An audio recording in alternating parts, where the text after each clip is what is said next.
አብዳችኋል እንዴ? ተላቀቁ እንዴ ብንቀኝ ውጣልኝ ከቤቴ። አይሆንም ካሌብ ተረጋጋ። በሉ ቁጭ በሉ። ወይኔ ካሌብ ልጄ እባክህ ተረጋጋ። አባዬ ቆይ እሺ እንዴት ተረጋጋ? እቤት ውስጥ ሲባል ከርሞ እንደገና ዘሎ አንገኛል። ልጁ እኮ ጭንቀት ውስጥ ነው። እና አባዬ እኔ ምን አገባኝ? እሱም ቢሆን እኮ የዘራው ነው የሚያዝነው። ቆይ እኔ ልክ አይደለሁ? ልክ ነህ። ንዴት እኮ በሌላ ነገር ነው። ገብቶኛል። አዲስ ፍቅረኛ ይዛለሁ ስላልኩት ገና ለገና አይደለም ይለኛል። ለማንኛውም በደንብ መጠንቀቅ ይኖርብሃል። መጣሽ ደግሞ እኔን ያለማየት ነው አይደል እንደዚህ የምትሆነው? አዎ አንቺ ላለማየት በጣም ያስጠላሽ። በፊት እኮ ፍቅረኛ አብረኝ ትተኛ ነበር። አሁን ግን ለምንድን ነው የምታንቆሽሸኝ? ወዴት ወዴት? እዚህ ነው የምተኛው። በይዛው ሶፋሽ ላይ ተኝ። ቆይ ማን ነው በእኔ ላይ እንደዚህ የምትጨክን ያደረገህ? ማን ይመስልሻል? አዲሷ ፍቅረኛ ነች። ማን ናት? አያገባሽም።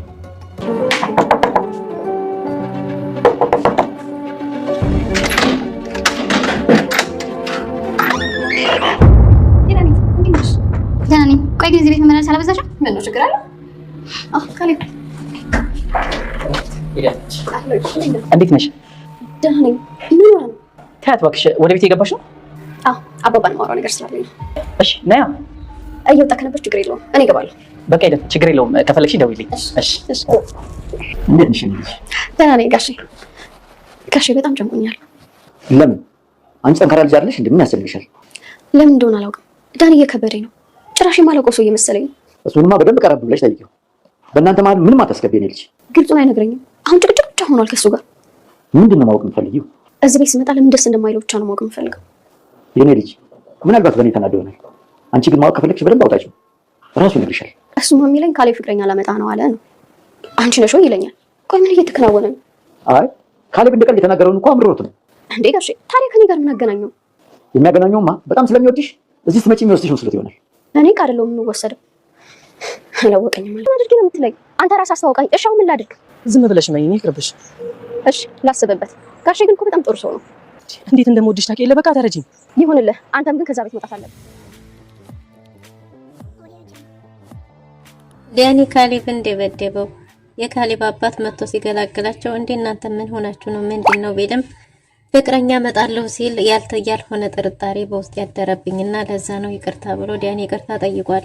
ካሌብም በገዛ ቤቴ ተደበደብኩኝ፣ ማንንም ማየት አልፈልግም ይወጡልኝ ቢልም ዳኒ አንተም ጥገኛ እኔም ጥገኛ ምን ይለየናል አልወጣም ብሏል። ቲና ይቅርታ ጠየቀች። ቲና እዚህ ቤት መቆየት ከፈለገች ድረስ እንድትቆይና ግን ደግሞ በቤት ሰራተኝነት እንጂ እንደ ድሮ በመመጻደቅ እንዳልሆነ ተነገራት። ኤደን ማወቅ የምትፈልገውን ሁሉ አወቀች።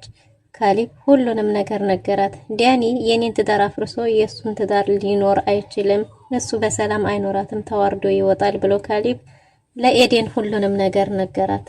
ሰላም ሰላም፣ ውድና የተወደዳችሁ ውድ ቤተሰቦች እንደምን አላችሁ? በያላችሁበት የዓለም ዳርቻ ሰላማችሁ በዘት ተተረፍ ይበልልን እያልን ዛሬም በአዲስና በትኩስ መተናል። እናንተም በቅንነት ላይክ፣ ሼር፣ ሰብስክራይብ እያረጋችሁ ቤተሰብ ታረጉን ዘንድ በትህትና እንጠይቃለን። ቤተሰብ ላረጋችሁን ሁሉ ከልብ እናመሰግናለን። በባለፈው ክፍል እንደተመለከትነው ትሁት ግፈኛዋ ሚስትና የትሁት ፍጥጫ ተከታታይ ድራማ በባለፈው ክፍል እንደተመለከትነው ካሌብ ፍቅረኛ አመጣለሁ፣ ቤቴን ለቀሽ ውጭልኝ፣ ከዚህ በኋላ ካንቺ ጋር መኖር አልፈልግም፣ ፍቹም በፍጥነት እንዲሆን እፈልጋለሁ ብሎ ነበር። ቲናም ፍች አልፈልግም፣ አንተ ባሌ ነህ፣ ያሸሸኸውን ሀብት ንብረት አምጥተህ ካልተካፈልኩ በስተቀር ከዚህ ቤት በጭራሽ ልወጣ አልችልም ብላ ነበር። ካሌብም አስረሽ አታስቀምጪ ነገር ወንድ ከጠላ ወንድ ጠላው ካለ ጥጃ አልጠባም ካለ የሚባል አባባል አለና ስለዚህ እኔ ከጠላውሽ ምንም ልታረጊ አችም፣ በቃችሁኝ፣ ውጡልኝ፣ ከኔ ምንድነው የምትፈልጉት ሲል ተመልክተን ነበር። እሷም በጭራሽ ይሄን ቤት ለቅቄ አልወጣም፣ ሞት ካልሆነ በስተቀር ማንም ሊያስወጣኝ አይችልም ብላ ግግም ብላለች። እናም እንግዲህ ካሌብ እኔ ፍቅረኛ አለኝ፣ ፍቅረኛዬን ማምጣት ከቤት ከአባቴ ጋር ማስተዋወቅ እንዲሁም ደግሞ አባቴ በሚሻው በሰርግና በድል ባለ ድግስ አባቴን ማስደሰት እፈልጋለሁ፣ አባቴን አይኑን ባይኑ እንዲያይ ማድረግ እፈልጋለሁ ሲላት ቲና እጅግ በጣም ተበሳጭታ ነበር። ይህን የተመለከተው ዳኒ አይ ፍቅረኛ ካመጣማ የኔኑ ፍቅረኛ ሊሆን ነው እንጂ የሚችለው መቼም ሌባናት ልጇን አታምንም እንደሚባለው ሌላ ማንን ሊያመጣ ይችላል የሚል ስጋት አደረበት መሰለኝ። ትሁትን ሂዶ አናግሯት ነበር። ኤደን እዚህ ቤት የምትመላለሰው ለምንድን ነው? እባክሽ የምታውቂው ነገር ካለ ብሎ ብሎ ቢጠይቃትም ኤደን ምንም ትሁት ምንም የምታውቀው ነገር እንደሌለና ኤደን መምጣቷንም እንዳላወቀች ኤደን መምጣቷን ብታውቅ ኖሮ ኤደንን ሰላም እንደምትላት ነግራው ምንም የማውቀው ነገር የለም ስትለው እባክሽ ንገሪኝ እንደምታውቂ ያውቃለሁ ቢላትም እሷ እንደመጣች ባውቅ ኖሮማ ለምን ሰላም አላትም ነበር። ስለዚህ አጉል ጥርጣሬህን አቆመህ ለቀስ ስራም ስራ ሚስትህን አትረፍ።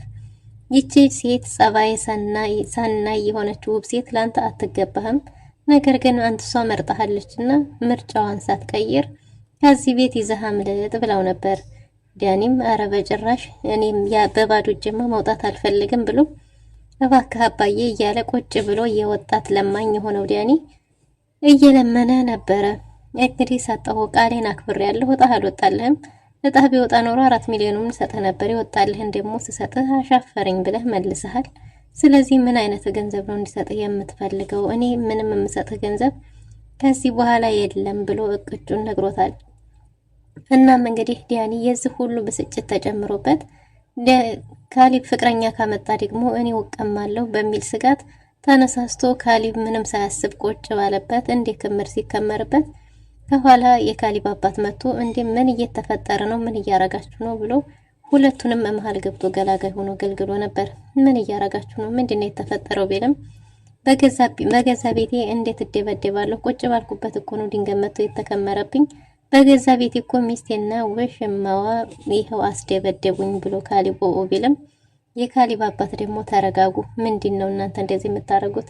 አንተም ይቅርታ ጠይቅ፣ አንተም ይቅርታ አድርግ፣ ምንድነው የተፈጠረው ተብሎ ሲጠየቅ እኔ ስሜታዊ ሁኜ ነው ካሊብ ፍቅረኛ አለኝና ፍቅረኛዬን አመጣለሁ ሲል ያልሆነ ጥርጣሬ ውስዋሴ ገባኝና ለዛ ነው ብሏል። እናም ካሊብ ታዲያ ፍቅረኛ ቢያመጣ ምንድነው ጥፋቱ? ስለ ፍቅረኛ ቢያመጣ በገዛ ቤቱ ምን ጥፋት አለው ቢባልም እንግዲህ ፍቅረኛው ልትሆን የምችለው ኤደንና ብዬ ሰግቼ ነው የሚል ምላሽ ሰጥቷል። የካሊብ አባትም ለሁሉም ነገር መረጋጋት እንዳለባቸውና ለሚያደርጉት ውሳኔ ቀስ ብለውና ተረጋግተው መወሰን እንዳለባቸው ቢናገርም ካሊብ ግን አባዬ እነዚህን ሰዎች ካላስወጣህልኝ እኔ ማየትም ሆነ እነሱን መመልከት አልፈልግም ብሏል። የካሊብ አባትም እሱ ምንም ያደረገህ ነገር የለም እኮ ገንዘብ ፈልጎ ነው የመጣው፣ ገንዘቡንም አያገኝም። ስለዚህ ተወሱ የገንዘብ ጥገኛ እንጂ ሌላ አይደለም። ማጋጣዋ ደግሞ ሚስት ስለሆነች ተዋቸው። ባጠገባችን መሆናቸው ለክትትል ይመቸናል። ከቤት ለቀው ከወጡ ግን ጉዳት እንኳን ቢያደርሱብን ራሳችንን በተለይ ትሁቴንና አንተን ቢያጠቁብኝ መከላከል አልችልም። ምናልባት ለዛ ምቹም ሊሆን አይችልም። በአካባቢ ከሆኑ ግን ለቁጥጥር በእይታ ስር ለማድረግ ይመቻል። ስለዚህ ተዋቸው ይቀመጡ። አንተ ምን ክብርህ ተነካ? እንደኔ አልተሰቃየህ። የሚበሉት ሀብት ንብረት የሚያድቁት የኔን፣ አንተ ምንህ ተነክቶ ነው ብሎት ነበር። አባዬ እንዴት ነው በገዛ ቤቴ ጥገኛ መሆነው? በገዛ ቤቴ እኮ ጥገኛ አደረገኝ። ቤቴን ለቀህ ውጣልኝ ብል አንተም ጥገኛ እኔም ጥገኛ። እኔን ከቤትህ ማስወጣት አትችልም።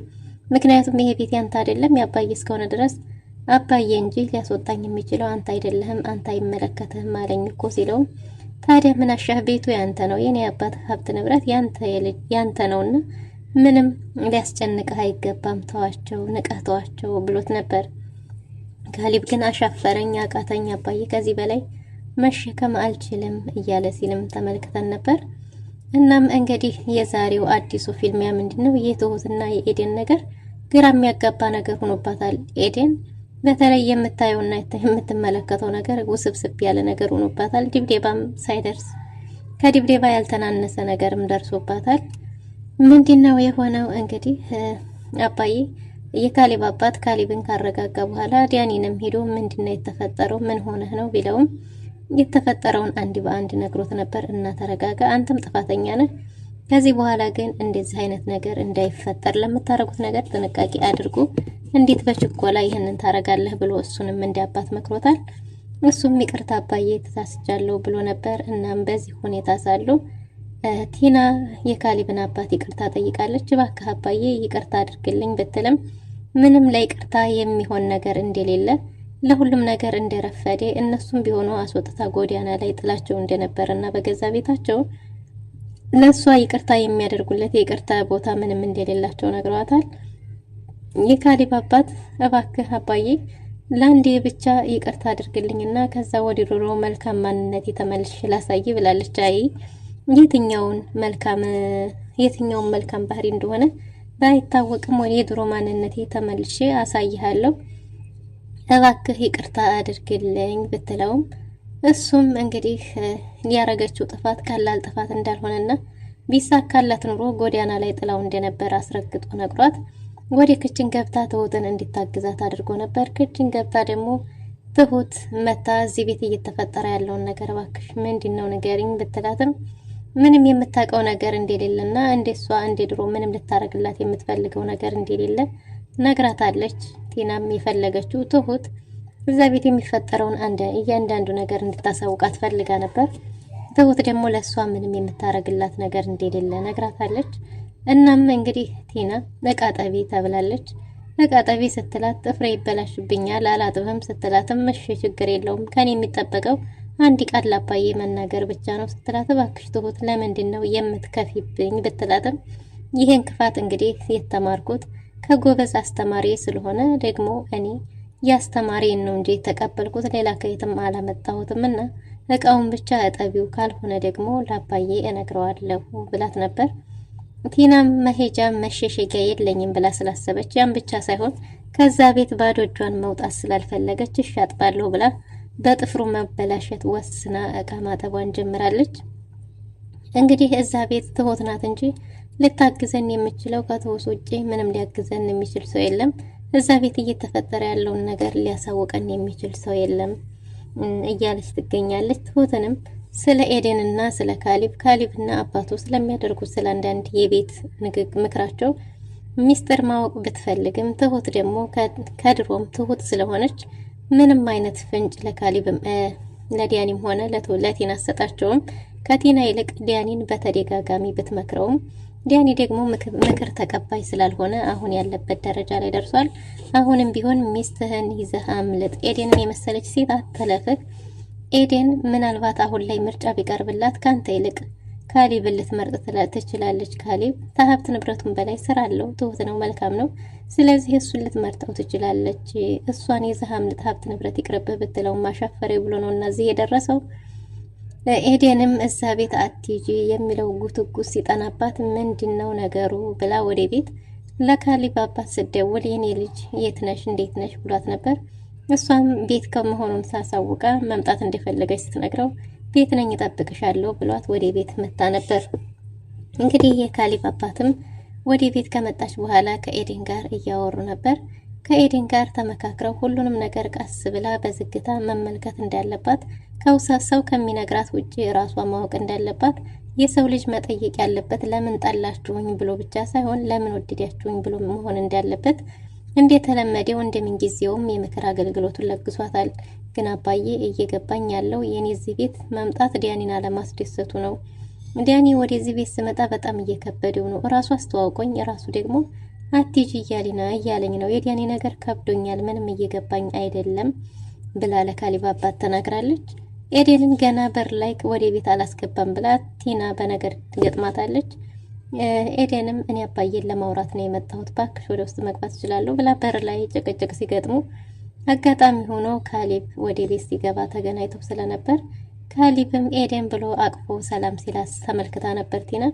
ይህንን ስትመለከት ስለ ኤደንና ስለ ካሊብ ያላቸውን ግንኙነት ትሁትን ሂደውንም ብትጠይቃት ትሁትም ምንም አይነት ምላሽ ልሰጥ ባለመቻሏ ለዲያኒ ደውላ የት እንዳለህ ንገረኝ አሁኑ መጣሁ ብላ ያለበት ድረስ መጣ ስለ ኤደንና ስለ ካሊብ ያላቸው ነገር ምንድነው ብላ ብትነግረውም አዲሱ ጮኛው ልትሆን ትችላለች በሚል ምላሽ ነበር የተመለሰላት። ነገር ግን ተቃቅፈዋል፣ ስሟታል ስትለው ፊቱ ሲለዋወጥ ይታወቅ ነበር። ከዚች ልጅ ጋር ምን አይነት ግንኙነት ነው ያለህ? የካሊብ ጮኛ ናት ወይስ ያንተ? እያለች ጭቅጭቅ ተፈጥሮ ቢሆንም ነገር ግን የካሊብ እንደሆነች ነግሯታል። በዚህ ሁኔታ ሳለ ወደ ቤት ተመልሰው ካሊብም ደግሞ ኤደንን ካገኛት በኋላ እማላቅ መስሎች ነው ወይ ሁሉንም ነገር አውቃለሁ እንዴት እንድታረጊያለሽ ብሎ ገጭጓ ብሎባታል። ኤደንም ከዚህ በፊት አጊታው ከዚህ በኋላ እኔ አንቺን ማስተዳደር ወይም ያንቺ ባል መሆን አልችልም ብሏት ስለነበር ለዛም እንግዲህ እርግጠኛ ነህ ወይ ወስነህ ነው ወይ ብላ ጠይቀውም ስለነበር የካሊብ አባትም አንዳንድ ነገሮችን ከነገራት በኋላ ኤደን ማን እንደሆነች አላወቀም ማለት ነው እያለች እጅግ በጣም ተናዳ ስሜታዊ ሆና ነበር። ኤደንም ከካሊብ አባት እንደወትሮ ሁሉ ምክሯን ከተቀበለች በኋላ ወደ ቤቷ በሰላም ተመልሳ መንገድ ላይ ጠብቃ ነበረ። ከባሌ ጋር ያለሽ ግንኙነት ምንድነው? ባሌን ምን እያልሽው ነው? ብላ እንግዲህ ቲና መንገድ ላይ ጠብቃ ያመነጫጨቀቻት። ኤደን ባልገባት ነገር በካሊብ መታመቱን ተይዘዋለች። ኤደንም እባክሽ ያልተረዳሽው ነገር አለ፣ ያልገባሽ ነገር አለ ብትላትም ልታስረዳት ብትሞክርም የዲያኒ ፍቅረኛ ነኝ እስከምትላት ድረስ ራሱ ጊዜ ስላልሰጠቻት በቃ አንቺ እዚሁ ላይ ትቆያለሽ ማለት ነው ብላ ጥላ ዝወር ብላለች ማለት ነው። ዲያኒም እንግዲህ ወይ ከፍቅሩ አለም ሳይሆን ወይ ከገንዘቡ ሳይሆን የውሃ ላይ ኩበት ሆኖ ተንሳፎ ተቀምጧል። የካሊብ አባትን አባዬ አሁንም አሰጠኝም እያለ 10 ጊዜ እንደ ምስኪን እንደ ቁጭ ብሎ መለመኑን ተይዞታል። የካሊብ አባትም እንግዲህ ሰጥቶት እንደነበረና ደግሞ እድል እንዳልገጠመው ነግሮት ከዚህ በኋላ ግን ምንም አይነት የሚሰጥ ገንዘብ እንደሌለው አስረግጦ ቢነግረውም እሱ ግን በጭራሽ ሊገባው አልቻለም። ካሊብና ኤደንም ተገናኝተዋል። ውድና የተወደዳችሁ ለዛሬ ነበረን ቆይታ ይመስል ነበር። በቀጣይ እስከምንገናኝ መልካም ጊዜ